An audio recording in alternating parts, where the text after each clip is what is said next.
also want to ask you about the Epstein files and what Eugene laid out at the top, which is that 1 million more documents have been found. They've been slow walking the release of the documents that they have had.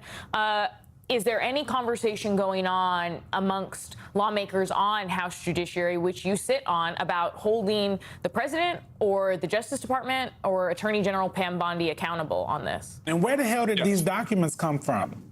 If you have any information about that, please share. It's not as if there was, a big surprise that, we'd be seeking these documents. And in fact, the Attorney General had referenced about 8 months ago that SDNY, where these documents have just been found, had documents that she wasn't aware of back then. So just imagine if you're a career prosecutor and you went to the Department of Justice, to put bad guys away, stop public corruption, fight terrorism, and now you find yourself scrubbing through, 1 million documents to keep the president's name, redacted and disconnected from the world's most notorious child sex trafficker. That's what DOJ lawyers and FBI agents are doing right now. But to the earlier question, yes, every member of the Judiciary Committee, every Republican, every Democrat voted to release these documents and to have them in our hands yesterday. Not today, not tomorrow. Yesterday, they were supposed to be in our hands so that we could stand up for victims and to make sure that we know the names of the people who enabled Jeffrey Epstein. They have not done that yet, so here's what we can do. We can restrict funding to the Department of Justice. Of course, we can bring officials in under inherent contempt. But also, what we can do is we can bring them in for hearings. And I would recommend that's the best thing that we could do, is to have a public account and to put them in the witness chair and ask, just where the hell are these files and why are you keeping Donald Trump's name to the degree that you are out of them? All but one Republican voted to release these files in that final bill that went to Donald Trump's desk. So we would assume that there is, at least in spirit, the idea that they would want to do the things that you just said, where there's inherent contempt, or bringing them, especially before Congress, about when, where, how, and why. But do you really believe that Republicans are actually going to do that? Do you believe that there are enough Republicans that have, bravery, that want to stand up to Donald Trump and stand up for these survivors, that will say we are actually going to be a real co-equal branch of government here? I don't believe in Republicans. I've lost my faith in them, but I have faith in their constituents, Republicans, Democrats, independents, who have put the downward pressure on them and have said that this issue is not going away, that, there is a distrust in government right now, of both parties. And so Democrats have said, we don't care who's in the files, whether it's a Democrat or a Republican or someone who's been an ally of ours on other issues. We just want a public accounting for the victims. And that's what the American people are saying. And so I do believe that, this is not going away with the voters. And so I'd rather stand on the side of transparency and accountability and results rather than doing any more, digging and burying on behalf of Donald Trump.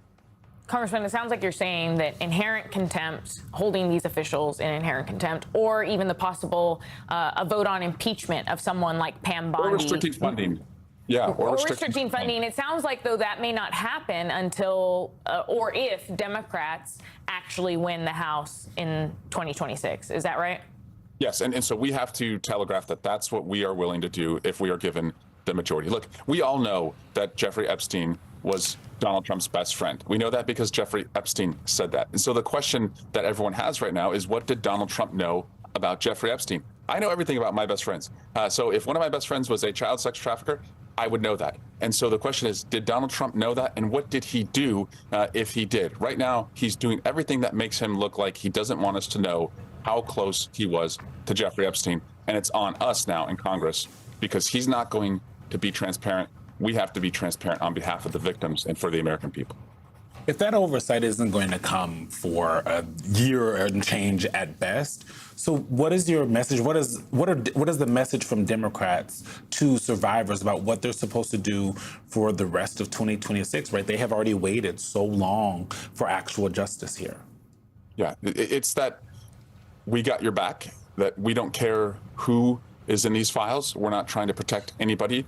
We want full transparency. And then we're going to continue to use the public sentiment that's out there to move Republicans to link arms with us. I think what we've seen with the Epstein files, it's the same thing we saw with the reason why Matt Gaetz is not the attorney general, right? You can't name the single senator that tanked that nomination, but they banded together, Republicans did, and they were able to use strength in numbers to overcome Donald Trump. Same thing with the Epstein files. You can't really name the single individual because there were so many of them who signed the discharge petition to force it. So when you band together and you have a strength in numbers, you can stand up to this bully. That has to be a lesson that they learn. Otherwise, he can pick them off one by one.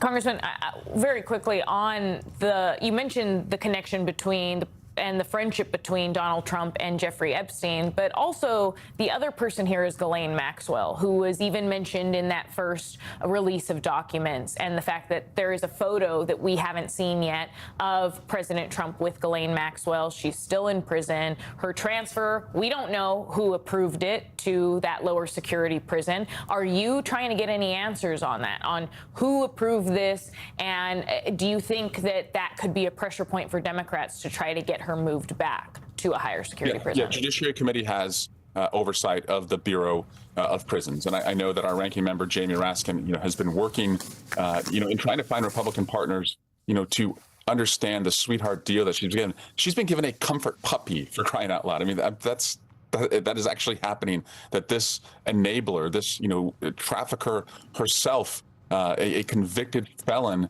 is being given comforts that no one else is given, and why? It looks a lot like it's because she talked to Donald Trump's defense attorneys who are now running his Department of Justice, and is keeping quiet as to what his role is, and has gone as far as to say he played no role, which again doesn't align with what the Epstein estate has released. So yes, we want to know just how connected Donald Trump was to Miss Maxwell, and why is Miss Maxwell being given a sweetheart deal, and is it because she's protecting Donald Trump?